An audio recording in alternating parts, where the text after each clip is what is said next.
Jesus the Messiah. Amen. Amen. Amen. Amen. Today I'd like us to please open our Bibles to the book of 1 Chronicles chapter 4. आइए हम अपनी Bible को खोलें और पहले इतिहास उसका 4था अध्याय आज हम देखने वाले हैं. And perhaps you've heard somewhere a message on this chapter. हो सकता है आपने पहले कभी तो ये संदेश कहीं ना कहीं सुना होगा इस अध्याय पे. But may the Lord speak to us in a fresh way this morning. पर आज परमेश्वर आज हमसे एक नए तरीके से बात करना चाहते हैं. So we're going to read 1 Chronicles chapter 4 verses 9 and 10. If anyone would be kind enough to read it, that would be nice. पहले इतिहास इसका 4था अध्याय 9 और 10 वचन हम मिलकर पढ़ेंगे. अगर किसी को मिलता है तो वो हमारे लिए कृपया करके पढ़े. पहिला इतिहास याचा 4था अध्याय 9 आणि 10 वचन. याबेस हा आपल्या भाऊबंधांमध्ये फार प्रतिष्ठित होता. त्याच्या आईने त्याचे नाव याबेस असे ठेवून म्हणते की त्यास प्रसवताना मला फार क्लेश झाले. याबेसाने इस्रायलाच्या देवाजवळ वर मागितला तो असा, तू माझे खरोखर कल्याण करशील, माझ्या मुलखाचा विस्तार वाढवशील आणि मजवर कोणतेही अरिष्ट येऊन मी दुःखी न व्हावे म्हणून तुझा हात माझ्यावर राहील तर किती बरे होईल. त्याने मागितलेला हा वर देवाने त्यास दिला. This passage is famously known as the prayer of Jabez. और ये जो अध्ययन है ये बहुत ही प्रचलित है और इसे हम याबेस की प्रार्थना भी कहते हैं. In English Jabez, in Hebrew Yabetz, in Marathi Yabez. याबेस अंग्रेजी में उसको जाबेस कहते हैं, मराठी में याबेस ऐसे कहते हैं. And in Hebrew his name is Yabetz. और इब्रानी भाषा में याबेस ऐसे कहते हैं. So we'll focus a little on this prayer this morning. तो ये इस प्रार्थना पर हम थोड़ा मनन करेंगे And how this could apply to us. और ये हमारे जीवन में किस प्रकार लागू होता है इसे हम देखेंगे. Because this verse closes by saying the Lord heard his prayer. क्योंकि अगर आपने आखिर का भाग इस वचन का पढ़ा तो वहां पर लिखा है कि परमेश्वर ने याबेस की प्रार्थना सुनी. He's not one of the heroes of the Bible that we know about, like David or Solomon or Moses or Elijah. Bible में जितने भी बड़े-बड़े हीरो हैं इनमें से याबेस का नाम नहीं है, जैसे दावीद, सुलेमान और अन्य व्यक्ति. And yet we see that this is mentioned so specifically here and ending by saying that the Lord heard his prayer. पर फिर भी बहुत विशेष रूप से यहाँ पे नमूद किया गया है कि परमेश्वर ने याबेस की प्रार्थना सुनी. Now he was from the tribe of Judah. अब याबेस जो है वो यहूदी का उसका जो कुल था, उसका गोत्र था, वो यहूदी समाज से आता था. Out of the 12 tribes, Judah was one of the tribes. तो ये जो 12 गोत्र है इनमें से एक गोत्र यहूदा एक ऐसा गोत्र है. And we know who else comes from there. और हम सभी को पता है कि यहूदा नामक इस गोत्र से कौन आता है. King David was from the same tribe. Dawood राजा भी उसी गोत्र से है. And of course we know that the Lord Jesus is from the same tribe. हम सभी को ये यकीनन पता है कि यीशु मसीह का भी गोत्र, उसका भी कुल यही है, यहूदा. Now he has a strange name. अभी यहाँ पे उसका नाम कुछ विशेष है. His name Yabetz actually means pain. याबेस का अर्थ यहाँ बताया गया है वो है दर्द. Pain. दर्द. Can you imagine? क्या आपको समझ आ रहा है? Parents giving their child the name your pain. अगर कोई अपने बच्चे को ये नाम कैसे दे सकता है? दर्द. And the Bible says that because his mother bore him in pain, so she named him Yabetz. क्योंकि उसके माँ ने उसे बहुत दर्द में जना, इसलिए उसका नाम याबेस रखा गया. And in the Hebrew way of thinking, or the name carries a destiny. और इब्रानी लोगों में ये विश्वास है, उनकी ये सोच है कि तुम्हारा नाम तुम्हारे गम्यस्थान को दिखाता है. So whatever your name is, it actually says about how your life is going to be. इसका मतलब ये है कि वो लोग ऐसे विश्वास करते हैं कि आपका नाम जो भी है वो नाम ये तय करेगा कि आपका जीवन कैसे होगा. And that's why names are selected very carefully. और इसलिए उन दिनों और अभी भी यहूदियों में नाम बहुत ही महत्वाकांक्षी है और उसे बहुत ध्यान से रखा जाता है. Imagine him going through life thinking, oh, my name means pain. देखो अभी उसके जीवन में वो जी रहा है और ये सोचते हुए कि उसका नाम का अर्थ होता है दर्द। And it's nice to know what our names mean. और बहुत विशेष है जब हम अपने नामों का अर्थ ढूंढते हैं। We all should try to research and understand what our names mean or what's the historical background of our name. हमें अपने नामों का अर्थ ढूंढना बहुत अच्छा है, हम ढूंढे और उसकी जो पार्श्वभूमि है, इतिहास है, उसके बारे में कुछ सीखें। The way the world has developed over the last few centuries, कुछ दशकों से जैसे इस दुनिया की वृद्धि हुई, is that primarily there's two ways of thinking that has developed the way of the world. दो प्रकार की ऐसी सोच है जिसपे एक मूलभूत इस दुनिया की वृद्धि हुई। One is the Hebrew way of thinking, the other is the Greek way of thinking. ये जो दो सोचें हैं, उसमें से एक सोच है यहूदियों की सोच और एक है यूनानी The laws of the world run basically on the Hebrew way of thinking. They come from the Bible. तो ये जो दुनिया के नियम कानून चलते हैं, ये यहूदियों के नियमों के अनुसार बाइबल के द्वारा प्रकट हुए हैं। The way our education system has been developed is based on the Greek way of thinking because they were known as the philosophers. हमारी जो शिक्षा हमें प्राप्त होती है, पढ़ाई लिखाई जो हम करते हैं, वो पढ़ाई लिखाई उसकी सोच यूनानी लोगों की सोच से मिलती है और वो वहां से आती है। Our architecture, our sports, all of this is based on the Greek kind of ancient lifestyle. हमारी जो इमारतें जिसे हम बनाते हैं, भव्य इमारतें, हमारे खेल कूद जो हम करते हैं, ये सारे यूनानी सोच से प्रकट हुए। For example, the Olympics जैसे we play, right? It's based on, it started in Greece. या मैं आपको उदाहरण दे सकता हूँ, ओलंपिक्स जो है उसकी शुरुआत ग्रीस में। The British education system which we follow is a very Greek style of education. और क्योंकि हम हमारे भारत में ब्रिटिश आके उन्होंने वास किया, तो हमारी पढ़ाई, हमारी जो सोच है, हमारी जो पाठशालाएं में हमें पढ़ाया जाता है, वो पूरा वहां से आता है, यूनानी मूल से आता है। But the Greek way, the mindset, the culture is very different from the Hebrew way of thinking and the Hebrew culture. पर यकीन मानिए जो यूनानी सोच है, उनकी जो संस्कृति है, उनकी जो विचारधारा है, वो यहूदियों से बहुत विभिन्न है, अलग है। And the Hebrew way of thinking is the biblical way of thinking. पर यहूदियों की जो सोच है, उनकी विचार जो है, उनकी संस्कृति जो है, वो बाइबल से आती है और बाइबल में प्रकट की गई है। And it's important that we make that shift in our lives so that we can align with the biblical way of thinking and behaving. तो अभी ये बहुत जरूरी है कि हम अपनी सोच विचार, हमें जो पढ़ाया गया, सिखाया गया, ये सारी संस्कृति जो हमें मिली है, उसे हम बदलकर बाइबल की जो सोच है, जो विचार है, संस्कृति है, उसे अपनाएं। The way of the Western world is not necessarily the way of the Bible. जो पश्चिमी तौर तरीके हैं, जो बाहर देश के तौर तरीके हैं, ये बाइबल से प्रेरित नहीं है, ये कहीं और विचार धाराओं से प्रकट हुए हैं। So today, as we look at this prayer of Jabez, let's not look at it from the way we are thinking, in the way we've been educated, but let's look at it from the way a Hebrew man would look at this prayer. तो इसलिए मैं चाहता हूँ कि हम आज जब याबेस की प्रार्थना को देखने वाले हैं, हम ऐसे नहीं देखें जैसे हमें सिखाया गया है, हम सोचते हैं या हमारी पढ़ाई लिखाई जैसी हुई है उसके वैसे नहीं सोचे, पर एक यहूदियों की विचारधारा से सोचें। There are essentially 3 sentences in this prayer. और इस प्रार्थना में 3 वाक्य हैं। Number 1, he starts by saying, और पहला वाक्य वो कहता है, Lord bless me by enlarging my territory. वो कहता है कि परमेश्वर मेरी सीमाओं को बढ़ाओ और मुझे आशीषित करो। Now the minute we look at the word blessing, और जब हम आशीर्वाद ये शब्द यहाँ पे देखते हैं, what are we thinking? तो हम क्या सोचते हैं? Because the general view is blessing means increase of wealth. क्योंकि हमें ऐसे लगता है आशीर्वाद यानी सिर्फ धन दौलत, More money, जितनी धन दौलत, more assets, जितनी प्रॉपर्टी या जितने हमारे cars, properties, जमीन जुमला, हमारे कार्स, जितने भी हमारे पास भव्य दिव्य जो प्रॉपर्टी है, उसे हमें आशीर्वाद के माध्यम foreign trips, या फिर हम कितनी बार बाहर घूमने जाते हैं, बाहर देशों का सफर करने जाते हैं। Typically, a lot of the testimonies we hear are also on the same lines. और फिर क्या होता है जब हम हमारी कलीसिया में या कहीं पर भी आप जाए, तो जब आप एक साक्ष्य को सुनते हैं, तो साक्ष्य इसी पर मूलभूत होती है। And I'm thinking, when I'm looking at this passage,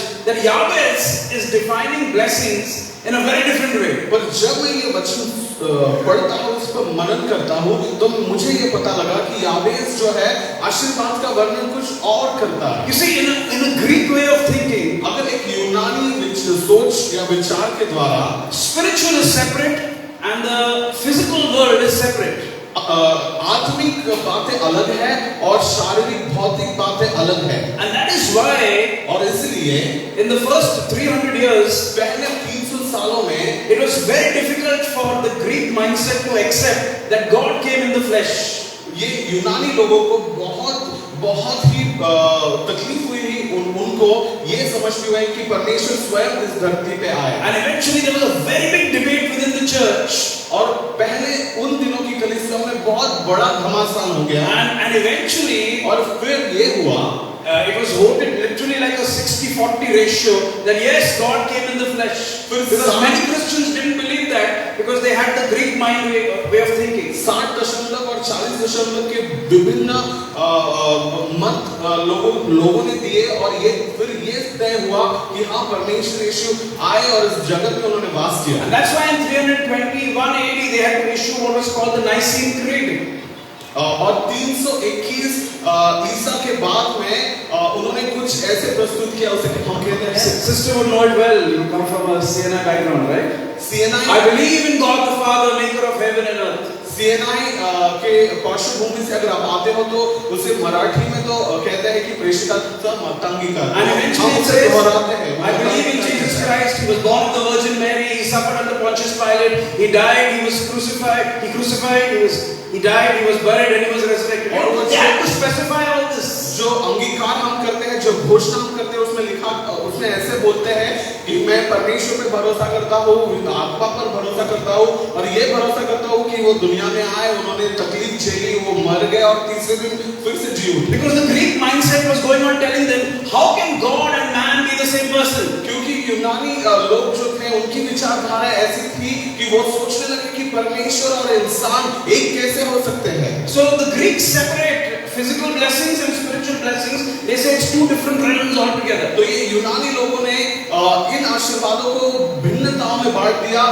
उन्हें लगा आत्मिक अलग है और शारीरिक अलग है। Right? But the Hebrew mindset says no, it's all one package. पर जो यहूदी विचारधारा है, यहूदी संस्कृति है, वो कहती है कि नहीं, ये सब कुछ एक ही है। So wealth, blessings or physical blessings are all taken for granted in a Hebrew mindset. तो फिर जो यहूदी लोग हैं, वो जो धन दौलत संपत्ति या जो भी भौतिक आशीर्वाद है उसे बहुत यूं ही ले लेते हैं, बिकॉज़ उसकी ज्यादा परवाह नहीं करते। Because based on the scripture, क्योंकि अगर वचनों पे आप देखें, a natural outcome of following the word of God is that you are blessed. कि अगर आप आशीर्वाद की गिनती, आशीर्वाद का माप अगर आप लो तो वो ऐसा है कि परमेश्वर ने, अगर आप परमेश्वर पर भरोसा करते हो, विश्वास रखते हो, तो आप आशीषित हो। From the childhood, the Jews taught that look, you follow the word of God, and of course you're going to be blessed. क्योंकि यहूदियों को ये बचपन से सिखाया जाता है कि अगर आप परमेश्वर के वचनों पे चलो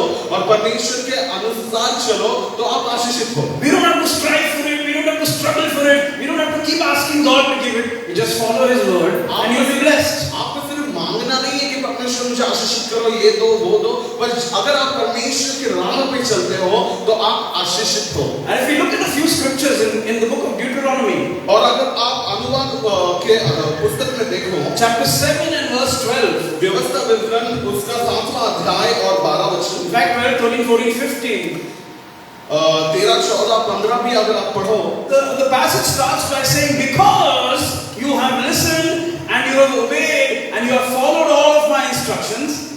ये वचन की शुरुआत ऐसी होती है कि क्योंकि तुमने मेरी बात को सुना, मेरे आज्ञाओं को माना और मेरी मार्गों पे तुम चले। You see, I'm part of my education was law. जब मैं पढ़ाई कर रहा था तो मेरे पढ़ाई का एक भाग था, वो था कानून। And one of the things they teach you in law, और कानून में एक चीज सिखाई जाती is है, that you cannot take a sentence just out of context. कानून में ये बताया जाता है कि आप किसी भी वाक्य को उसके जो संदर्भ से निकालकर अलग नहीं ले सकते। You have to look at the whole picture. आपको पूरा संदर्भ देखना जरूरी है। Who's speaking? To whom are they speaking? ये with what background, and what are the conditions attached. ये वाक्य किसने कहा, कौन से परिस्थिति में कहा और किस वजह से कहा, ये सब कुछ ध्यान में लेना जरूरी If है। there is a contract being signed, there has to be clauses to the contract which gives, and there have to be conditions to the fulfilling of a contract. अगर दो लोगों में कोई कॉन्ट्रैक्ट होता है तो कॉन्ट्रैक्ट के कुछ नियम होते हैं, कुछ नियमावली होती है और उसमें क्या लेन देन होती है, इसका पूरा लेखा जोखा वहां पे किया जाता है। So when I read about blessings, the first thing I'm thinking, what do I need for those blessings? तो जब मैं सबसे पहले आशीष या आशीर्वाद के बारे में बोलता हूं तो मैं आशीर्वाद की क्या रचना है, उसकी पार्श्वभूमि क्या है, इसके बारे में हम देखते And हैं। here Moses calls it out very clearly. और यहाँ पे मोशे बहुत ही साफ तौर से कहता है, He says, because you have listened and you have obeyed the commandments of God, now this is what God will do for you. मोशे यहाँ पे कहता है कि हाँ, इस्राएल के बच्चों ने क्योंकि परमेश्वर की सुनी, उनके मार्ग पर वो चले और परमेश्वर के नियम को माना, इसलिए परमेश्वर तुम्हें अभी ये सब देंगे। And he says, number one, God will love you. सबसे पहला वो कहता है कि ये आशीष तुम्हें मिलेगी, वो पहली आशीष See this ये है कि passage? परमेश्वर तुमसे प्रेम करेगा। You read this passage, 8 blessings. आशीष के बारे में 8 ऐसी वाक्य हैं। Number one, God will love you. सबसे पहले है कि परमेश्वर तुमसे प्रेम करेगा। Number two, He will bless you. दूसरी बात, परमेश्वर तुम्हें आशीषित करेगा। Number three, He'll increase your numbers. तीसरी बात, परमेश्वर तुम्हें गिनती में बढ़ाएगा, फलद्रुप करेगा। Number four, He will bless the fruit of your body. चौथी बात, परमेश्वर तुम्हारे शरीर के हर फल को आशीषित करेगा। Talking about good health यानी आपका जो स्वास्थ्य है उसके बारे में and continuity of life. और आपके जीवन की गिनती बढ़ने के बारे में यहाँ पर लिखा है। Number five, He says He'll bless the fruit of your ground. That means all your work, everything you do will prosper. पांचवी बात यह है कि तुम्हारी जमीन की उपज वो आशीषित करेगा, यानी तुम जो भी काम करो, जो भी काम अपने हाथ में लो, उसे वो आशीषित करेगा। Number six, He says you'll be blessed above all other people. छठी बात, बाकी लोगों से भी अनगिनत आशीष तुम्हें परमेश्वर देगा। Number seven, He says there'll be no barrenness among you. सातवीं बात कि तुम्हारे अंदर कोई भी बांझपन नहीं होगा। And number eight, He says I will remove all the illnesses of Egypt from among you. और आठवीं बात, मिस्र देश की हर बीमारी, हर पीड़ा को मैं तुमसे निकाल लूंगा। How? कैसे? Because you are listening and you are obeying all the commandments of God. क्योंकि तुमने परमेश्वर के हर नियम को माना है और उसके हर नियम के अनुसार तुम चले हो। Let's look at Deuteronomy 28, a chapter that we love to quote as Christians. व्यवस्था पुस्तक इसका 28 अध्याय हम हमेशा मसीह होने के तौर पर इसे दोहराते हैं। And if you'll be kind enough to read just the first verse, और that itself gives us the answer. पहला वचन ही अगर आप पढ़ो तो ये आपको उसका उत्तर देगा। 28 verse 1. यदि तुम यहोवा अपने परमेश्वर के इन आदेशों के पालन में सावधान रहोगे जिन्हें मैं आज तुम्हें बता रहा हूं, तो यहोवा तुम्हारा परमेश्वर तुम्हें पृथ्वी के सभी राष्ट्रों के ऊपर श्रेष्ठ करेगा। So he starts this passage और ये अध्याय की शुरुआत होती by है saying, listen, कि यदि if you listen closely यदि तुम परमेश्वर के आदेशों को मानो and you observe and you obey all the commandments of और God, उसे पालन करते हुए सावधानी से उसे मानो, then you will be above all people. तो तुम हर राष्ट्र के हर लोगों से भी You will be a blessing in the city. आप इस शहर के लिए आशीर्वाद होंगे। Your going out will be blessed. Your coming in will be blessed. आपका बाहर जाना, अंदर आना आशीषित होगा। Your bread will be blessed. Your basket will be blessed. आपके टोकरियां आशीषित होंगी, आपका दिमाग आशीषित Your होगा। enemies will come in one direction and run in 7 directions. आपके शत्रु एक दिशा से आएंगे और सातों दिशाओं में भागेंगे आपको। And you will be the head and you will not be the और tail. आप हमेशा मस्तक रहोगे पर पूछ नहीं। We love to quote that. हम हमेशा ये दोहराते हैं। Brother, you will be the head and not the tail. हम कहते हैं कि भाई तुम हमेशा मस्तक रहोगे, पूछ नहीं। But the Bible says Bible कहती है there is a condition attached to that. कि वहां पर एक आदेश दिया गया है। If you obey and walk according to all of the ways of the Lord, then you will be above all people. वो कहते हैं कि ये सभी आशीर्वाद तुमको मिलेंगे यदि तुम परमेश्वर के आदेशों को मानो और उसके अनुसार चलो। So I say biblical prosperity is granted to the believers. तो मैं ये कहूंगा कि बाइबल की जो आशीर्वाद है, जो भरभराटी है, वो हमारे लिए तो दे दी गई है। And the evidence is in front of us.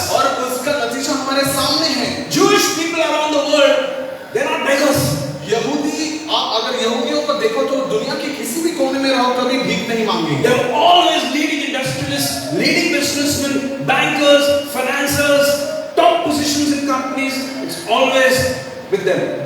बड़े बड़े क्षेत्रों में यहूदी लोग बैंकों में रहो या कहीं भी बड़ी बड़ी क्षेत्रों में कंपनीज में वो बड़ी ओहदे पर होते हैं। You वो look at कभी it, नीचे नहीं होते। the man who invented Google, जिसने गूगल की निर्मित की, the man who invented Facebook, जिसने फेसबुक की निर्मित की, the man who invented WhatsApp, जिसने व्हाट्सएप की निर्मित की, the man who invented the atom bomb, जिसने atomic energy. एटम बॉम्ब बनाया। You can go on and on and on and on. List बहुत लंबी है। They're always at the top. ये सारे यहूदी सबसे ऊपर हैं। Why? क्यों? Because blessings taken for granted. क्योंकि I follow the ways of God. God is going to bless me. Simple. क्योंकि उनका एक ही पैतरा है और वो ये है कि मैं परमेश्वर के मार्ग पर चलूंगा और फिर सारी आशीष मेरी होंगी। We don't have to struggle. We don't have to ask God to bless us. हमें बहुत जूझना नहीं पड़ता कि परमेश्वर मुझे आशीषित करो। It's an automatic outcome of following His ways. परमेश्वर के मार्ग पर जब हम चलते हैं तो ये सारी चीजें हमारे साथ होती हैं। And similarly, और उसी प्रकार in Hebrew thinking, you don't have to keep encouraging people to give. यहूदियों में हम लोगों को उत्तेजित नहीं करते बार-बार कि तुम दो। Giving, charity, generosity is part of Torah lifestyle. देना उनके पास जो भी है उसे देना और बहुत ही विशेष रूप से किसी को मदद करना ये उनका जीवन शैली है। Torah lifestyle means following the word of God. Simple. उनका as simple as that. उनका जो जीवन शैली है ये तोरा से नियमित है और इसका मतलब ये कि वो परमेश्वर के वचनों पे चलने वाले हैं। No, we have to persuade people to give tithes. अभी हमेशा हम यहाँ से बोलते हैं कि लोगों को उत्तेजित करते हैं कि अपने दशमांश We have को to persuade people to give charity. हम लोगों को कहते हैं कि तुम कोई चैरिटी करो, पैसे दो, लोगों को मदद करो। And you see, the New Testament plays a little, or puts a little emphasis on this because Paul is talking to Gentiles. He never had to teach the Jews to give. They know what it is to give. सिर्फ नए नियम में इस पर ज्यादा भार दिया गया है वो इसलिए क्योंकि पौलुस जो है वो अन्य जातियों से बात कर रहा है, यहूदियों से नहीं, क्योंकि यहूदियों को पता है किस प्रकार देना है और क्या करना है। If you really study the tithing system, it's much more than 10%. अगर आप सही में दशमांश के बारे में पढ़ो तो सिर्फ 10वां हिस्सा काफी नहीं है, उसके बारे में बहुत कुछ है। They end up giving around 33% of what they earn. अगर आप 33%. अगर आप एक यहूदियों को देखो तो वो सिर्फ दशमांश नहीं देते, 10वां हिस्सा नहीं देते, पर 33% अपना उत्पन्न में से जो भी उन्हें मिलता है वो देते हैं। And the calculation is before deducting tax, by the way. और ये जो 33 जो भी वो देते हैं वो टैक्स कटने से पहले देते हैं। So what I'm trying to say is, this is the biblical lifestyle. तो ये है बाइबल का जीवन शैली। You know, as part of a synagogue service, just for our information, as part of a synagogue service, there is no section for gifts and offering. आपको पता है जब यहूदियों के मंदिरों में अगर आप जाओ, परमेश्वर के मंदिरों में अगर आप जाओ तो वहां पे कोई ऐसा देने के लिए विशेष हिस्सा नहीं होता। Because when you come to the service, you're only coming to hear the word of God. क्योंकि जब वो परमेश्वर के घर में आते हैं, वो परमेश्वर के वचन को सुनने आते हैं। And rest 6 days of the week, you're expected to give. और फिर बाकी के 6 दिन जो है वो देने के लिए आते हैं। That's the way the mind works. That's the Hebrew mindset. उनका दिमाग वैसे चलता है। In Deuteronomy 15 and verse 10. व्यवस्था विवरण उसका 15 verse 10. 15 और 10 अगर आप देखो, It links our blessings to our generosity. हमारी जो आशीष है वो हमारे देने पर बहुत निर्भर करती है। And that too with what heart. और देना सिर्फ देना नहीं, पर कौन से दिल से आप दे रहे हैं वो जरूरी। You know, William Shakespeare, the great author, William Shakespeare जो बहुत बड़े लेखक है, has portrayed Jewish people to be very stingy people, कंजूस, what they call. उन्होंने यहूदियों को बहुत ही कंजूस दिखाया है उनके कहानियों में। But you know, in their business dealings, they are very stingy. Very stingy. अगर आप व्यवसाय में हो और अगर एक यहूदी से व्यवसाय कर रहे हो तो बहुत कंजूस होते हैं। But when it comes to charity and when it comes to giving, पर जब very generous. पर जब देने की बात आते हैं, किसी को मदद करने की बात आते हैं तो वो बहुत खुले दिल से बहुत अच्छे हैं। So they know when to open the fist and when to close the fist. तो उन्हें पता है कि मुट्ठी कब खोलनी है और मुट्ठी कब बांधे रखनी है। It's simple. I just want to say it's simple. मैं कह रहा हूँ बहुत साधारण है। You follow the word of God. अगर हम परमेश्वर के वचन को, नियम को, आदेशों को माने And you're blessed. तो फिर आप आशीषित हो। Because the word of God talks about giving. क्योंकि परमेश्वर का आदेश, परमेश्वर के नियम, परमेश्वर का वचन देने के बारे में बोलता है। Every time there was an offering, there was a sacrifice in the book of Leviticus, it involved giving. लेकिन मैं हमेशा जब कोई चढ़ावा गया है, कोई होम बलि हुई है, तो परमेश्वर को देने के बारे में कहा गया है। So the focus of their mind is on the word of God. तो उनका दिमाग जो है वो हमेशा परमेश्वर के वचन पर केंद्रित है। Not about how I can get blessings, उनका दिमाग इस पर केंद्रित नहीं कि मैं कैसे आशीर्वाद पाऊं, but how can I walk in the ways of God. पर उनका दिमाग इस पर केंद्रित है कि मैं परमेश्वर के मार्ग पर कैसे And चलूं। when I walk in the ways of और God, जब मैं परमेश्वर के मार्ग पर He's चलूंगा, automatically going to bless me. तो वो मुझे आशीषित तो करेगा ही, He's automatically going to increase me. वो मुझे बढ़ाएगा तो ही, Because it's a covenant relationship. क्योंकि हमारा जो है ये एक वाचा है परमेश्वर It's के not a साथ। struggle. God bless me. God call. Let my children do well. Let my business do well. Let me get promoted in my job. It's not a struggle. It's not even a prayer. हमेशा जूझते रहना नहीं है कि परमेश्वर मुझे आशीषित करो, मुझे अच्छी नौकरी दो, मेरे बच्चों को आशीषित करो, ये करो वो करो, ऐसे नहीं। It's not even a prayer.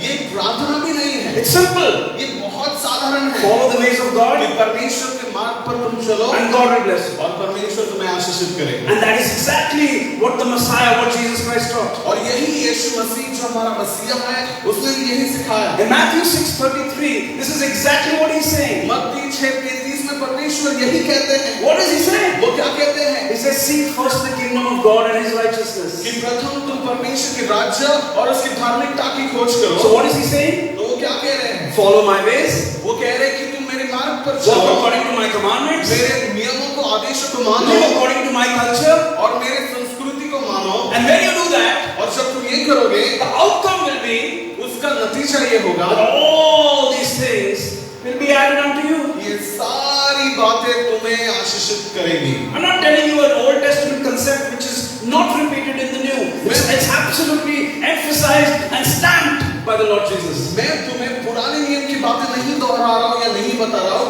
ये वही बातें हैं जो परमेश्वर यीशु मसीह ने खुद सिखाया और उस पर एक सिक्का उन्होंने दिया। So when Yahweh is talking blessing, he's not talking about a new car and a new house and a foreign trip or a promotion in his job. तो जब याबेस आशीष के बारे में बोल रहा है या आशीर्वादों के बारे में बोल रहा है, तो वो सिर्फ नई गाड़ी, नया घर या कितनी बार मैं विदेश घूम रहा हूँ उसके बारे में नहीं बोल There's रहा। something else on his mind. उसके दिमाग में कुछ और है। When he said, Lord bless me जब वो कहता है कि परमेश्वर मुझे आशीषित by कर, enlarging my territory, मेरी सीमाओं को बढ़ा दे, I'm thinking over here, तो मैं ये सोच रहा हूँ Yahweh is talking about a vision.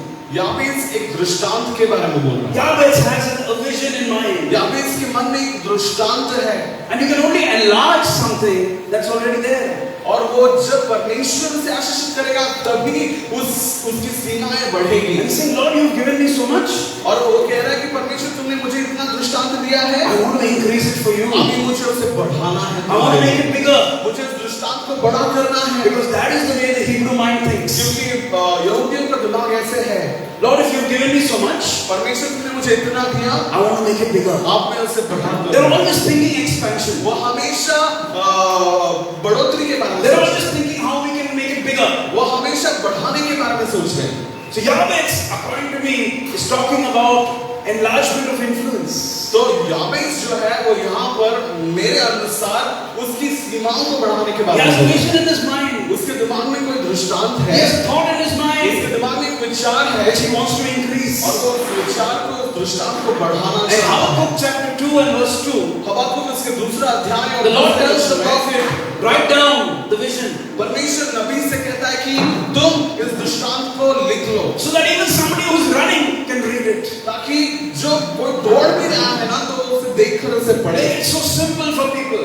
ये बहुत साधारण है हम सभी के लिए। So simple. I mean, a runner finds it difficult to read, but even a runner should be able to read. तो बहुत साधारण इसलिए क्योंकि जब हम दौड़ते हैं तो किसी चीज को पढ़ने में बहुत दिक्कत होती है, पर परमेश्वर ने कहा इतना साधारण बनाओ कि अगर दौड़ता हुआ इंसान भी उसे पढ़ पाए। I believe Yahweh is saying, Lord, increase my influence. तो याबेस यहाँ पर कह रहा है कि परमेश्वर मेरी जो छाप है उसे बढ़ाए, Lord, increase my leadership. मेरा जो नेतृत्व है उसे बढ़ाए, Lord, increase my responsibility. परमेश्वर मेरी जो जिम्मेदारियां है उसे बढ़ाए। Increase my territory, he says. मेरी सीमाओं को तुम बढ़ाओ परमेश्वर, ऐसा याबेस कह रहा है। What is one of the ways we can look at territory? हम सीमाओं को किस प्रकार देखते हैं? What we have, हमारे पास जो भी है चीजें, knowledge, यानी आपके पास कोई आपके पास आपका दिमाग होगा, wisdom.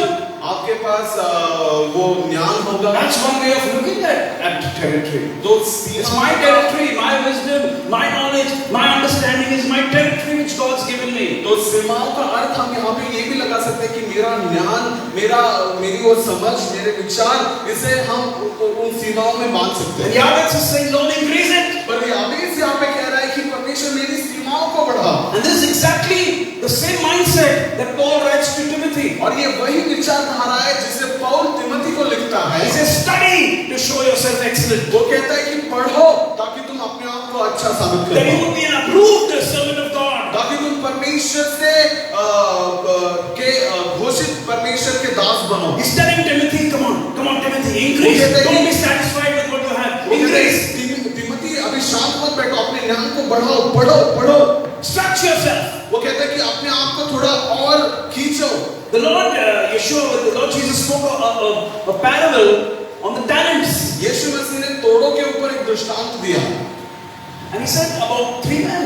उन्होंने कहा कि वहाँ पे Matthew 25, 15 to 20. मत्ती उसका 25 अध्याय, वहाँ पे कहा कि 3 दास थे। He said the owner, I mean the big boss, और उनका जो मालिक था he was going away. वो जा रहा था And he gave to one servant और उसने एक दास को दिया 10 talents, 1 to 5 talents, 1 to 2 talents. एक को 10 तोड़े दिए, एक को 5 और एक को 2 और एक को 1।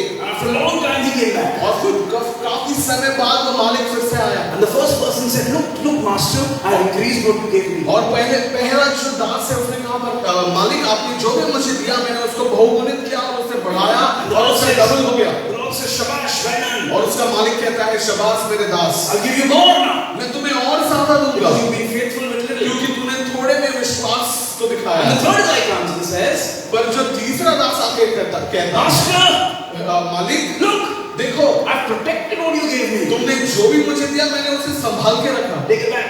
ये तुम्हारा जो है तुम ले लो, मुझे नहीं The चाहिए। Lord says, you wicked servant. पर उसका मालिक कहता है कि है धूर्त You're a Das, wicked guy. वो कहता है कि तुम धूर्त हो, Get out. मेरी नजर से निकलो, Throw him into the fire. उसे अग्नि में डाल दो। What is the Lord showing us? तो यहाँ पे इस कहानी से हम क्या सीखते हैं? He's showing us the Hebrew mindset. वो कहते हैं कि यहाँ पे एक यहूदियों का विचारधारा है। Don't be lazy. वो कहते हैं कि हमें आलसी नहीं बनना, Don't sit and complain. बैठकर सिर्फ कोसना नहीं है, Don't give me reasons why something can't be done. या कोई चीज नहीं हो रही तो सिर्फ उसकी कारण मत दीजिए क्यों नहीं हो रही। Increase. बढ़ो। Amen. आमीन। We need to look. What has God given in our hands? परमेश्वर ने हमारे हाथों में क्या दिया? If you want to pray like Jabez, अगर आप याबेस की तरह प्रार्थना करोगे Lord, I want to increase. तो वो कहता है कि परमेश्वर मेरी सीमाओं को बढ़ाओ, Everything you've given me, I want to increase. तुमने जो भी मेरे अंदर दिया है उसे बढ़ाओ। Amen. आमीन। It's not about acquiring more wealth. वो सिर्फ भौतिक चीजों को यानी दुनियादारी को सिर्फ अपनाना इतना ही नहीं है, It's about increasing influence. वो है कि वो अपनी छाप को कैसे बढ़ा सकता The है। book of Proverbs, chapter 11 and verse 24. नीति वचन उसका 11:24. में लिखा है, It says that a man who scatters, he increases. जो वहां पे ऐसे लिखा है कि जो मनुष्य विस्तार करता है, फैलाता है, उसे आशीष मिलती है। But we are told पर हमें ये बताया गया that है you must conserve and not scatter. कि तुम्हें विस्तार नहीं करना या फैलाना नहीं है, तुम्हें इकट्ठा करना है। This is the way the Hebrew mind works. ऐसे हमारे दिमाग को सिखाया If जाता you've है। got something, अगर तुम्हारे पास जो भी है scatter it, तो उसे विस्तारित करो, not in a wrong way, गलत बातों में नहीं बोल in a रहा wise हूं, way, एक बहुत होशियारी से sharing it, teaching it, उसे किसी के साथ बढ़ाओ, किसी के साथ बांटो so that you can increase. ताकि तुम बढ़ो।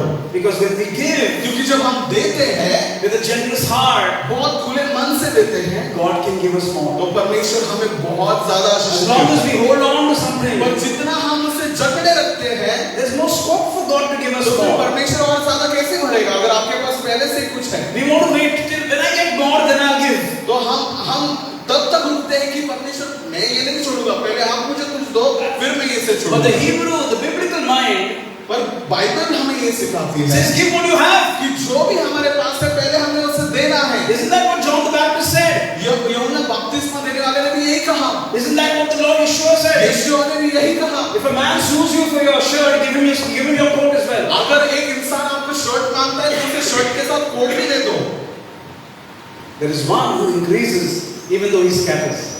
इसलिए वो वचन है कि जो विस्तारित करता है वो आशीष को। So we want to learn from the prayer of Jabez. तो हमें याबेस की प्रार्थना से सीखना We है। need to define blessings in a very different way. हमें आशीर्वाद का मोल माप ऐसे भौतिक बातों में नहीं करना।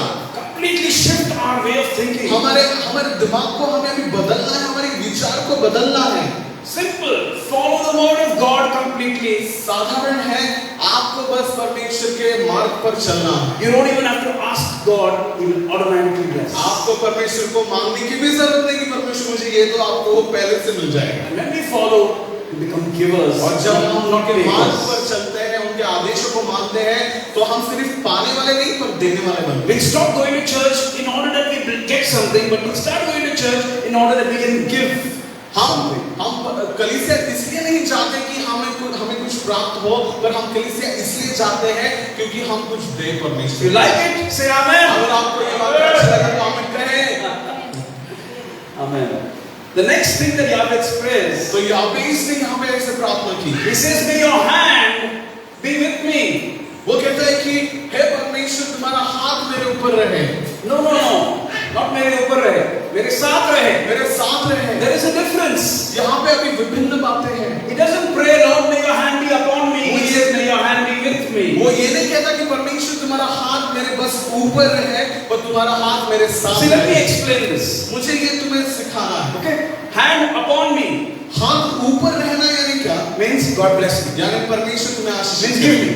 यानी परमेश्वर When we मुझे go, they. he says, "Pastor, can you put your hand on me and pray?" What are we saying? "Pastor, can you bless me?" जब हम पास्टर के पास जाते हैं और कहते हैं पास्टर जी अपना हाथ मेरे ऊपर रखो और प्रार्थना करो, इसका मतलब क्या कि पास्टर मुझे कुछ चाहिए वो मुझे मिलना चाहिए। Wherever we go, every place we go, people come to my dad and say, "Uncle, Pastor, please put your hand upon me and pray." हम जहाँ भी जाते हैं लोग आते हैं अंकल के पास और कहते हैं कि पास्टर अपना हाथ मेरे सर पे रखो और प्रार्थना In करो। other words, bless me. उसका दूसरा अर्थ होता है कि मुझे आशीषित करो। Nothing wrong with that, okay? उसमें गलत नहीं है। But Jabez is saying, he's taking it to a next level. याबेस अभी इसको अलग स्तर पर लेके जा रहा He है। says, "Let your hand be with वो me." कहते हैं कि तुम्हारा हाथ मेरे साथ Now, रहे। is there a difference? अभी फर्क समझ रहे हैं? Your hand with me तुम्हारा हाथ मेरे साथ रहे is your partnership. यानी आप परमेश्वर आपके भागीदारी हैं। Amen. आमीन। It means may your presence go with me. वो कहते हैं कि इसका मतलब तुम्हारी उपस्थिति मेरे साथ चले। May you be involved in my life. वो कहता है कि तुम अपना प्रभुत्व मेरे जीवन पर रखो। When we say, "Oh, may your hand be with me in all that I do," what are we saying? May you become a partner with me in all that I do. जब हम परमेश्वर को कहते हैं कि परमेश्वर आपका हाथ मेरे साथ रहे, इसका मतलब कि आप हर काम में मेरे भागीदार बनो। You see, there's a shift of mindset here. देखो यहाँ पे विचारधाराओं का एक अलग स्तर है। We're not seeking the blessings of God. We're seeking the presence of God. हम परमेश्वर के आशीर्वाद को नहीं खोज रहे, हम परमेश्वर की उपस्थिति खोज रहे हैं। What can the hand of God do? परमेश्वर का हाथ क्या कर सकता है? Think about it. सोचिए। The Bible says that He brought out Israel from Egypt with a strong hand. परमेश्वर का बाइबल कहता है, वचन कहता है कि वो महान हाथों से उसने इस्राएलियों को मिस्र से निकाला। Deliverance. Amen. छुड़ाया। His hand wrote the 10 Commandments. वही हाथ है जिन्होंने 10 आज्ञाएं लिखी। And we don't live by bread alone, but we live by every word of God. हम सिर्फ रोटी पे नहीं जीते, हम हर परमेश्वर के हर एक वचन पे जीते हैं जो उनके मुख से निकलता है। In John 10:28, यूहन्ना 10:28 the Lord says, परमेश्वर कहते हैं, "No one can steal us out of His hands." हमें परमेश्वर के हाथों से कोई नहीं चुरा सकता। If His hand is with us, क्योंकि अगर परमेश्वर का हाथ हमारे साथ है, imagine that. Imagine the power we're carrying. तो सोचिए किस प्रकार का सामर्थ्य हमारे In पास है। Joshua chapter 1 and verse 5, यहोशू उसका 5वां अध्याय पहला अध्याय the Lord is 5वां वचन। promising Joshua, परमेश्वर यहोशू से कह रहा है, "As I was with Moshe, जैसे मैं मूसे के साथ था, I will be with you." मैं तुम्हारे साथ रहूंगा। I will be with you. My मैं तुम्हारे presence will be with साथ, you. मेरी उपस्थिति तुम्हारे साथ रहेगी। The Lord promised Isaac, Isaac. इसहाक को परमेश्वर ने ये वादा In किया। Genesis 26 and verse 3. उत्पत्ति उसका 26 अध्याय और 3 वचन। He said there's going to be a famine and all that sort of thing. And the Lord said, I will be with you. उसने कहा कि बहुत बड़ी पीड़ा आएगी और सब जगह सूखा होगा, पर फिर भी परमेश्वर ने इसहाक से कहा कि मैं तुम्हारे The साथ hand हूं। of God with us. परमेश्वर का हाथ हमारे साथ है। Yes, Amen. In Exodus 33 and verse 14. व्यवस्था विवरण उसका 13 अध्याय, Exodus, निर्गमन, माफ कीजिए, निर्गमन उसका 13 अध्याय 33 verse 14. 33 और 14। The Lord says to Moshe, परमेश्वर मोशे से my कहता है presence will go with thee and I will give thee rest. कि मेरी उपस्थिति तुम्हारे साथ चलेगी और मैं तुम्हें विश्राम दूंगा। No, we focus on the rest. अभी हम सिर्फ विश्राम पे अपना ध्यान केंद्रित करते हैं, But the source of the rest पर उस is the presence of God. विश्राम का स्रोत क्या है? वो है परमेश्वर की उपस्थिति। Amen. आमीन। And Moshe says, और मोशे कहता verse है 15, 15वें वचन he says, में, listen Lord, if you're not going with us, I'm not even interested in the land, in the promised land, I'm not interested in anything. I only want your presence. मोशे परमेश्वर से कहता है कि परमेश्वर अगर तू मेरे साथ नहीं चलेगा तो मुझे उस भूमि में नहीं जाना। You see? What was more important to Moshe? The Moshe- blessing or the presence of God? मोशे को सबसे महत्वपूर्ण क्या था? वो आशीर्वाद था या परमेश्वर की उपस्थिति थी? The presence. परमेश्वर की उपस्थिति।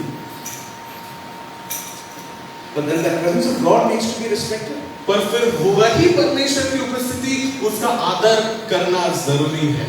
And we need to be consciously aware of God's presence. और परमेश्वर की उपस्थिति के बारे में हम बहुत सावधान रहें। Not just consciously aware when we are in church. सिर्फ सावधान तब नहीं रहे जब हम कलीसिया में आते But हैं, God's presence is here with us. क्योंकि परमेश्वर की उपस्थिति कलीसिया में होती है, इसलिए यहाँ पर सावधान But what रहें। about Monday to Saturday? पर सोमवार से लेकर शनिवार तक क्या?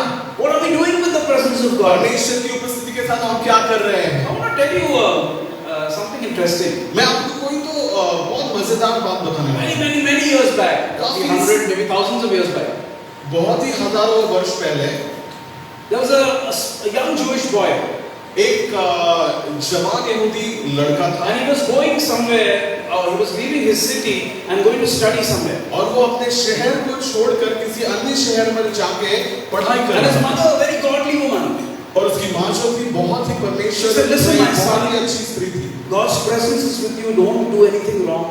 और उसने अपने जवान बेटे से कहा, उसकी माँ ने कहा कि परमेश्वर की उपस्थिति तुम्हारे साथ रहती है, कुछ गलत मत Don't करो, hang around with the wrong friends, गलत don't use abusive language, गलत दोस्तों के don't साथ break दोस्ती the मत commandments of करना, God.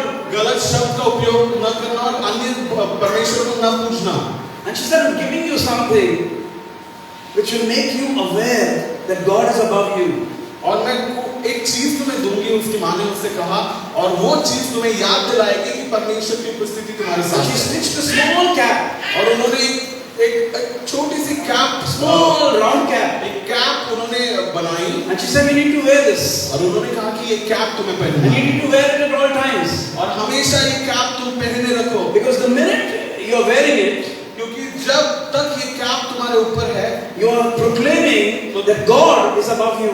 तुम ये घोषणा कर रहे हो कि परमेश्वर तुम्हारे साथ है। And the presence of God is with you. और जब परमेश्वर का उपस्थिति तुम्हारे साथ है, And when you are aware that God's presence is और with you, जब तुम ये जानते हो कि परमेश्वर की उपस्थिति तुम्हारे साथ है, the minute you're going to do something wrong, you'll remember God is above you. तो जिस क्षण में तुम कुछ गलत करने जाने वाले हो, तो तुम याद रखोगे कि कुछ गलत नहीं करना, क्योंकि तुम्हारे ऊपर परमेश्वर की उपस्थिति। And that is why even today you'll find Jewish people wearing, they call it a kippah.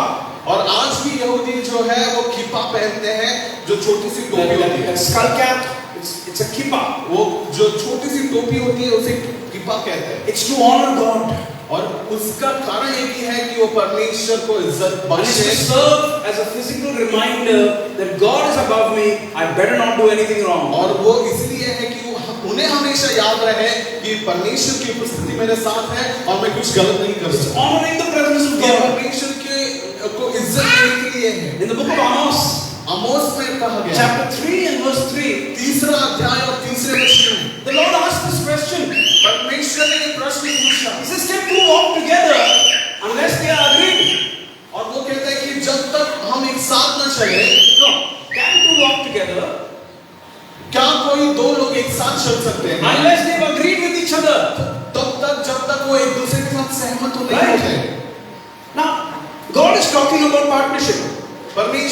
पे भागीदारी के बारे में He बोल says, रहा you want me to walk with you? हूं। परमेश्वर कह रहे हैं कि तुम चाहते हो मैं तुम्हारे साथ चलूं, Then I better be in agreement with तो you. फिर तुम मेरे साथ पहले तो समझौता करो, I better be in agreement तुम with you. सबसे पहले मेरे साथ सलाह मशवरा करो।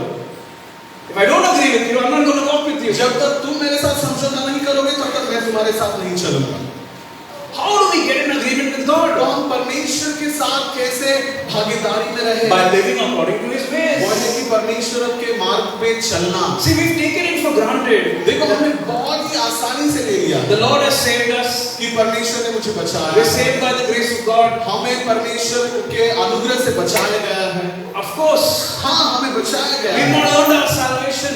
हमने हमारे उद्धार को परमेश्वर के द्वारा प्राप्त हमने किया। पाया नहीं है, हमको मिल गया एक भेंट मिल गया। We got a free gift of God. ये परमेश्वर की भेंट है हमारे लिए, हमने उसके लिए कुछ नहीं किया। But we're expected to live a holy life. हमें परमेश्वर में एक पवित्र जीवन जीना बहुत जरूरी As है। an outcome of being born again people. और एक विश्वास होने के नाते, उद्धार पाए होने के नाते हमें ये करना है। And that's what God spoke to His children और and children of Israel. परमेश्वर ने भी यहूदी लोगों से यही कहा। In Leviticus chapter 18, ले व्यवस्था उसका 18 अध्याय 18 verses 3, 4 and 5. 3, 4 और 5 वचन। He says, listen my children, वो कहता है, you're not supposed to live according to the ways of the Egyptians. देखो जो मिस्री लोग हैं उनके तौर तरीके से, उनके अनुसार मत From where Jio. you've come.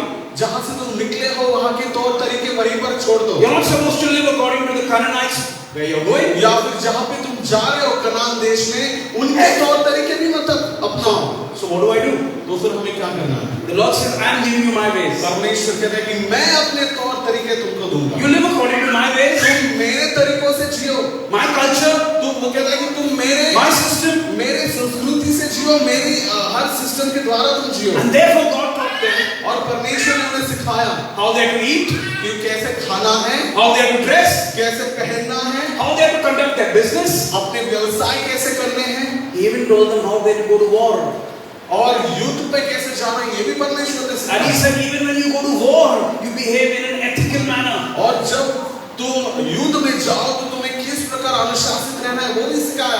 And that's why even today, the Israeli army is the most ethical army in the world. और इसलिए आज की तारीख में भी जो इजराइल की जो सेना है वो पूरे राष्ट्रों में दुनिया में जितने भी राष्ट्र हैं उनसे बहुत भयंकर है। They will not fire unless they first warn the person that listen, I'm going to fire. वो तब तक गोली नहीं चलाएंगे जब तक वो उस इंसान को मौका नहीं देते और जब तक नहीं कहते कि देखो अभी मैं गोली चलाऊंगा। They'll not bomb a building unless they first tell the people in advance, 30 minutes in advance, that listen, we're going to bomb you because your infrastructure is used for terrorism. Please go away. We don't want to kill you. We just want to break your building. उनके इर्द गिर्द में जितने भी जो संगठनाएं हैं, जो आतंकवादी हैं, वो उस इमारत पर तब तक बॉम्ब नहीं गिराते जब तक वो वार्निंग नहीं देते। तो 30 मिनट पहले वो वार्निंग देते हैं और फिर बम गिराते हैं। Why? Because God defined it in His Word. This is how you will fight. क्योंकि परमेश्वर ने उन्हें युद्ध पर जाने के लिए भी नियम दिए। God gave a culture to His people. परमेश्वर ने अपनी संस्कृति अपने लोगों को दी। And when the Messiah came, और जब यीशु मसीहा आए, in Matthew chapter 5, मत्ती उसका 5वां अध्याय, He tells the people, वो लोगों से कहते हैं, verses 17, 18 and 19, 17, 18 और 19 वचन, I have not come to destroy anything. मैं किसी चीज का भी नाश करने के लिए नहीं आया हूँ। Matthew 5, मत्ती 17. 5:17। He says, I have not come to destroy the law. मैं नियमों का उल्लंघन करने नहीं I आया have हूँ। not come to destroy the Torah. मैं परमेश्वर के वचन का उल्लंघन करने के लिए नहीं I have आया come to हूँ, fulfill. पर मैं उसे पूरा करने के In लिए other आया हूँ। words, I have come to complete. इसका मतलब मैं उसे पूर्णता में लाने के लिए आया हूँ। And then verse 18 and 19 says, as long as heaven and earth remains, not one single full stop or comma will go away from God's और word. इसलिए 18 और 19 वचन हमें आगे बताता है कि जब तक स्वर्ग और पृथ्वी है तब तक परमेश्वर का वचन कभी भी यहाँ से हिल नहीं So सकता। the Messiah is establishing what He Himself gave to Moshe. तो ये मसीहा जो है वो वही प्रस्तावित कर रहे हैं जो नियम उन्होंने मूसे को दिए। He Himself had given it at Mount Sinai.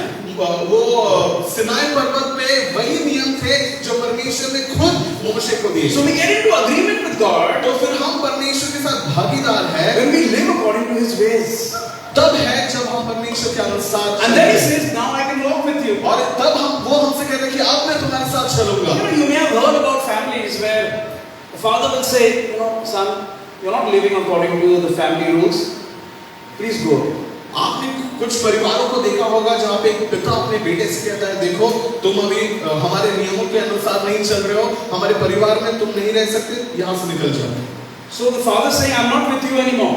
तो अब ये पिता अपने बेटे से कह रहा है कि मैं तुम्हारे साथ अब नहीं हूँ। Does it break? Does it say that? तो जब वो कहता है कि he'll always be a child. मैं तुम्हारे साथ नहीं, तो ये शब्द क्या उसका नाता तोड़ देते हैं? नहीं, वो हमेशा एक पिता ही होगा। But the partnership is broken. पर उनका जो भागीदारी है, संगठना है, वो टूट गई। And that's how our relationship with God. और वैसे ही है परमेश्वर के साथ हमारा नाता। Is that the relationship we want? क्या ये नाता हमें चाहिए? God, I'm saved, of course I'm saved, but the presence is not with me. हम कहते परमेश्वर मेरा उद्धार मुझे मिला है, मैं आशीषित हूँ, अभी मुझे तुम्हारी उपस्थिति की जरूरत नहीं है। We want the presence of God. ऐसा नहीं होता, हमें परमेश्वर की उपस्थिति की जरूरत है। God says, I'm going to walk with you when you're in agreement with me. और परमेश्वर इसलिए तब कहता है, अगर तुम मुझसे सहमत हो और मेरे साथ सम्मति करो, तो हम एक साथ चल सकते हैं। When we walk according to the ways of the Lord. जब हम परमेश्वर के आदेशों के अनुसार, नियमों के अनुसार चले। In Numbers 35 and verse 34, गिनती उसका 35 अध्याय और 34 वचन, the Lord says to Israel, परमेश्वर इस्राएल से कहता है, don't defile the land. कि तुम इस भूमि को दूषित मत करो। Right? Why? क्यों? Because the Lord lives among the people of Israel. क्योंकि इस्राएलियों के बीच में परमेश्वर वास करता है। It's don't do wrong. ये गलत नहीं है। Don't try to fool the government. वो कहता है कि अपनी गवर्नमेंट को मूर्ख मत बनाओ। Don't break signals. अपने सिग्नल, रोड के सिग्नल को तोड़ो मत। Don't drive a car or ride a bike if you don't have a license. अगर तुम्हारे पास लाइसेंस नहीं है तो गाड़ी मत चलाओ। Don't break the law of the land. तुम जिस देश में रहते हो उधर का नियम तुम तोड़ो मत। Because God lives among you. क्योंकि परमेश्वर खुद तुम्हारे साथ वास करता है। Amen. Amen. I hope I'm making this very practical. मैं बहुत ही सावधानता से आपको समझा रहा हूँ इन सब बातों को। If we do all this, अगर हम ये सब करें, we can't expect the presence of God to also be with us and then come to church and start speaking, shouting in tongues, trying to pump ourselves up emotionally. तो ये सारी बातें अगर हम नहीं करें और फिर भी चर्च में आके हम बहुत जोर से प्रार्थना करें, अपनी भाषा में बातें करें, तो उसका क्या फायदा? No, it doesn't work that way. ये ऐसे नहीं चलता। Yahweh said, may your hand be with you. याबेस ने कहा कि परमेश्वर तेरा हाथ मेरे साथ रहे। Amen. The third part of his prayer तीसरा भाग उसकी प्रार्थना का ये है, was he says, Lord, keep me from harm. वो कहते हैं कि मुझे हर दुष्टता से बचा। Now the word harm in Hebrew here is the word called ra'ah. बचाना यानी Ra'ah. रहा, ये एक शब्द है। Ra'ah can be translated as keep me from harm or keep me from evil. हर दुष्टता से बचाना इसका अर्थ होता है इस शब्द का। Now I want to differentiate between harm and attack. A harm and attack.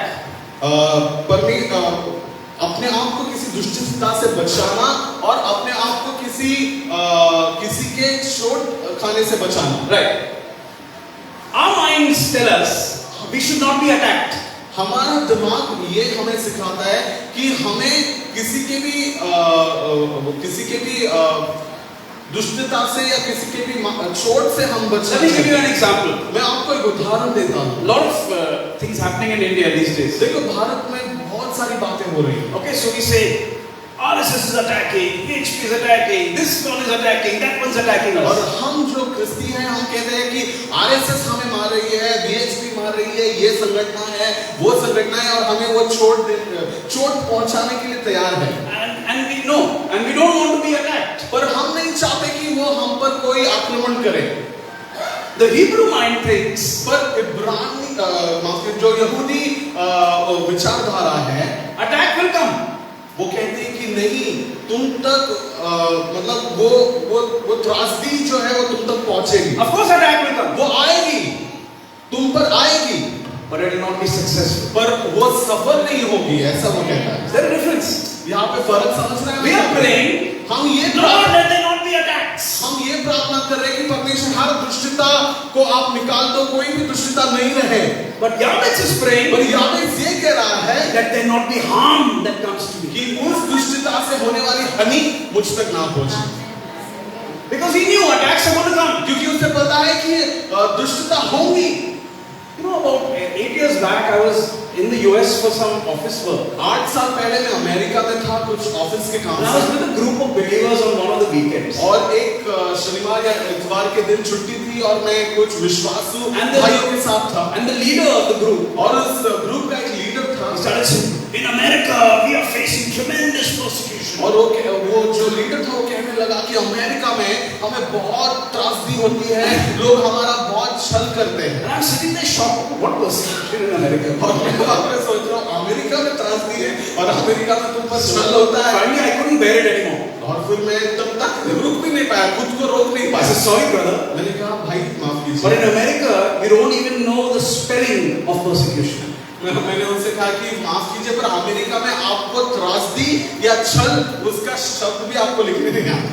What do you mean? उन्होंने कहा मतलब क्या? I said, come to China. मैंने कहा कि चाइना में आओ, Come to India.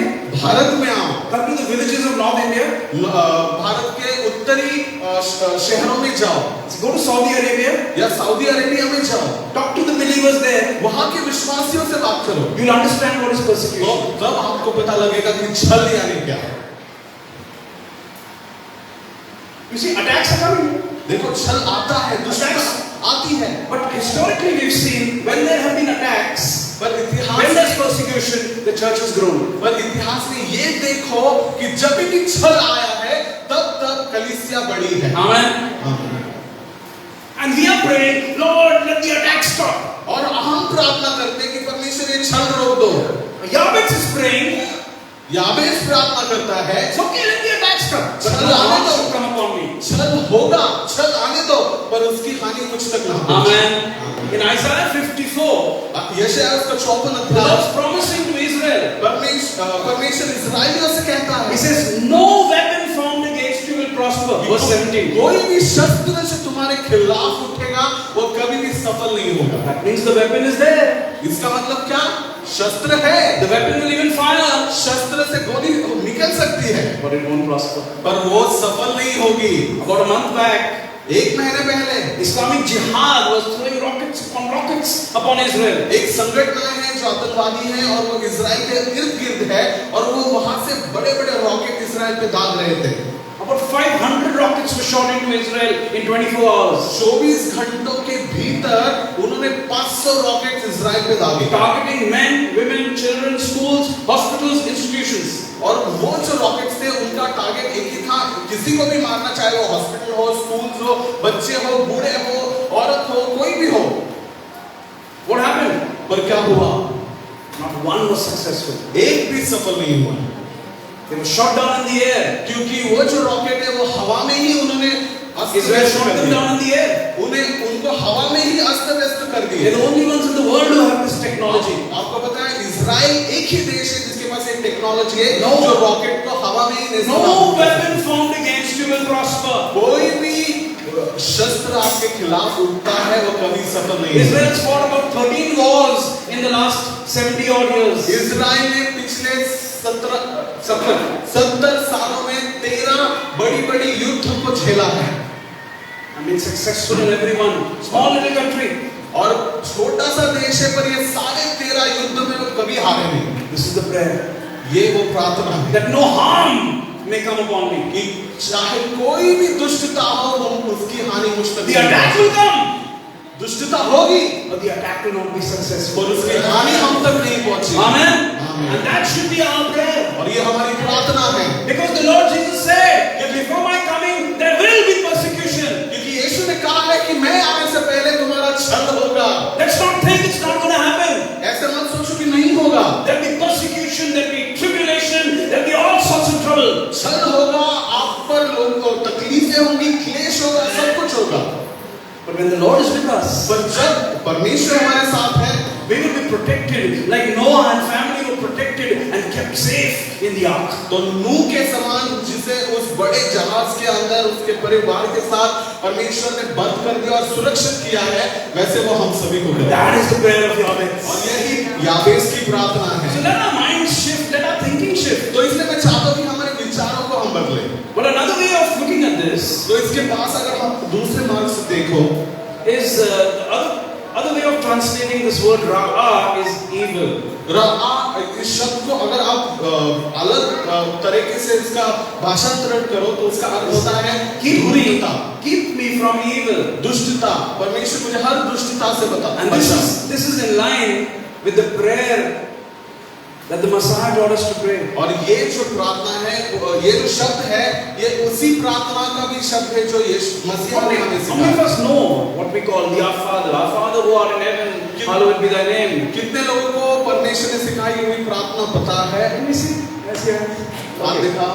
Now it kind of comes to an end by saying, और उसका अंत ऐसे होता lead us है, not into temptation, हमें but किसी- deliver us from evil. किसी भी दुष्टता में ना डाल, पर हर बुराई से बचा। This is the same mindset that Jabez prayed.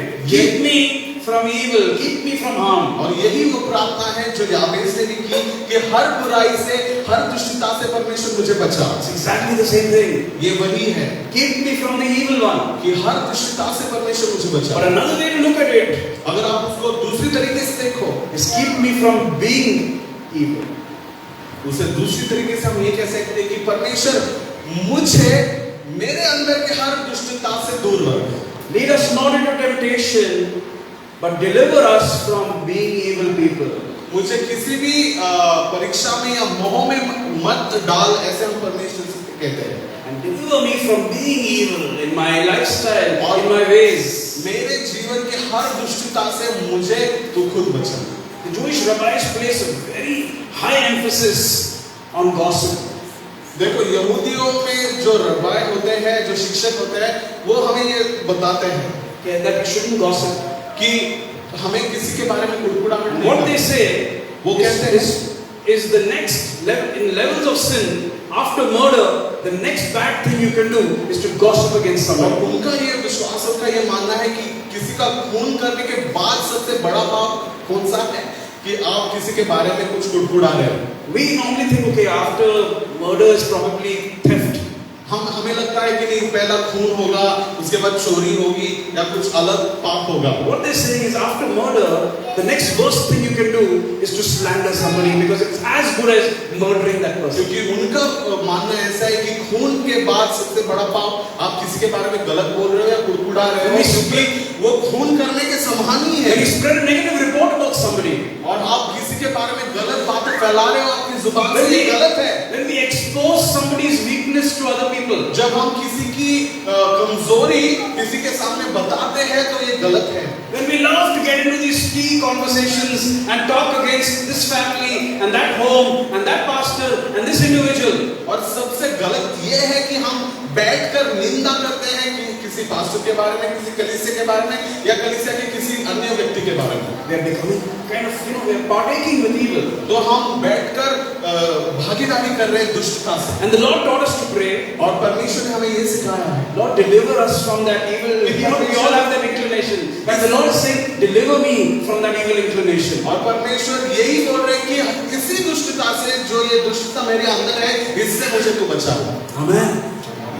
And that's what Jabez is praying. और याबेस भी यही बोल रहा है Keep me from harm कि मुझे हर दुष्टता से बचा and keep me from harming others. और हर बुराई से बचा। और ये बुराई मैं सिर्फ मेरे ऊपर नहीं, मैं अगर मैं किसी और पर करूं तो उससे भी मुझे दूर May रख। this be our prayer, Esther. तो यही प्रार्थना हमारी भी होनी Lord, चाहिए increase my कि boundaries. परमेश्वर मेरी सीमाओं को बढ़ाओ, Make me walk according to your ways. मुझे आपके मार्ग पर चलने को सिखाओ, That I would be blessed. ताकि मैं आशीषित हूँ। That I would be a giver, not a taker.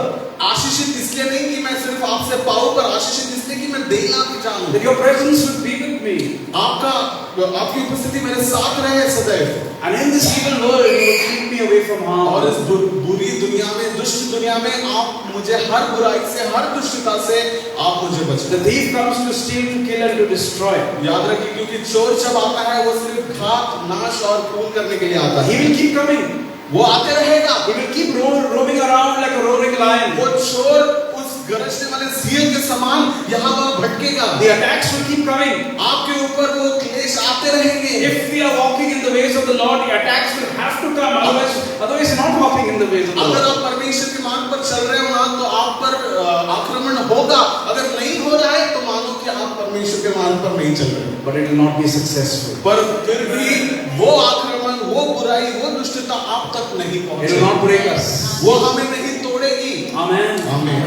And may God keep us from that evil inclination that sometimes comes up in our lives. और वही दुष्टता, बुराई के विचार या जो इच्छा हमारे मन में से उठती है, उससे परमेश्वर हमें दूर रखे। Amen. Can we just close our eyes for a minute? तो आइए हम अपनी आंखों को 2 minute And just lift our hands to the Lord. और अपने हाथों को परमेश्वर की ओर उठाएं। And if there's anything that has spoken into your life today, और आज अगर आपसे कि परमेश्वर ने बात की होगी from any of these points, or maybe God's spoken something different to you, इस वचन के अनुसार अगर परमेश्वर ने आपसे बात की होगी या इस वचन के बाहर परमेश्वर ने आपसे कुछ अलग बात की होगी, say, Lord, seal it in my life today. और परमेश्वर से कहो कि परमेश्वर इसे एक बीज के तौर पर मेरे दिल में आप बोइए, That there would be a transformation that takes place in my actions, not just in my listening. ताकि मेरे हर कृति में, हर कार्य में एक बदलाव रहे, सिर्फ मेरे सोच में नहीं पर मेरे हर कृति में एक To बदलाव, truly be a doer of your word. ताकि आपके वचन के अनुसार चलने वाला मुझे बनाए, Walk according to your word, according to your ways, according to your commandments. आपके मार्ग पर चलने वाला, आपके वचन पर चलने वाला, आपके आदेशों पर चलने वाला आप मुझे बनाइए। Thank you, Lord. धन्यवाद। In the name of the Lord Jesus Christ. यीशु के महान नाम से हम प्रार्थना Amen. Thank you, Pastor Felix. All the leaders.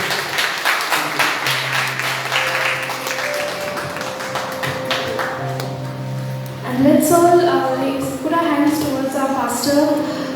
आइए हम अपने हाथों को पास्टर जी की ओर करें और उनके लिए हम एक प्रार्थना करें. Let's ask the Lord to bless him for blessing us with his wonderful word this sermon. We're all blessed, so let's all just pray for our pastor. Heavenly Father, we commit our pastor into your holy hands, O Lord.